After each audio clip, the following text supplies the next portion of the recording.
démb jéey moo ñu woon arène nationale journée boo xamante ne nii journée bu nit ñi yàgg soxla la ci làmb le 25 décembre mu doxoon ci diggante Guiro Seras ak ki nga xamante ne nii mooy Bulldozer waaye diggante Dame ak ki nga xamante ne nii moo nekkoon Yile Baba Dame moo mujjee daan ki nga xam ne mooy Yile Baba combat Bulldozer ak ki nga xamante ne nii mooy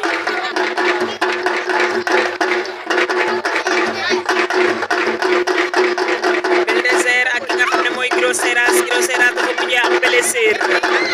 moom Guiro Seras dafa am blessure combat bi ci biir géew bi asante bi ñu jox ki nga xam ne mooy Bulldozer victoire bi Bulldozer rek dana Mor Kang la soxla xaw ma nag ndax waa Bawol dinañu nangoom leen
woote open press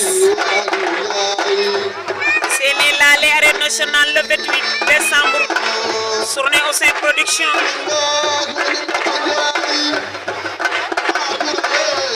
ay dinaa la 11 janvier Momo Production mooy ñëw diggante Kaw Gourdin ak Bekay waaye nee naa la 12 janvier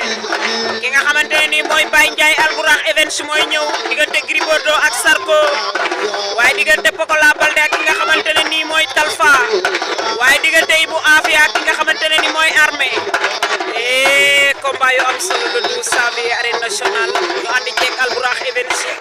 waaye nee naa la samedi lañ jëm Ouzin Production moo ñu woo ndeysaan muy bëre spécial bi moom mi nga xam ne mooy MC acca mu ngi noonu waaye nee naa la 4 janvier ki nga xam ne mooy Jolof Events moo ñu woo arène nationale nee naa la Pikine boo ko tuddee tudd géwél ca géwél boo ko tuddee muy bañ géwél Ndakaaru comme ni ma koy faral di waxee sa xel lay dem ci pawiye sañ-sañ yi Biram Gueye géwe yaayu Awa Diagne jaxeeri Bay Mangaan Mbaye Gueye mon frère maa ngi laa ziar bu baax a baax acca MC gi noonu ba tey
Reetaan naa ko sa biir kër gi waaye ba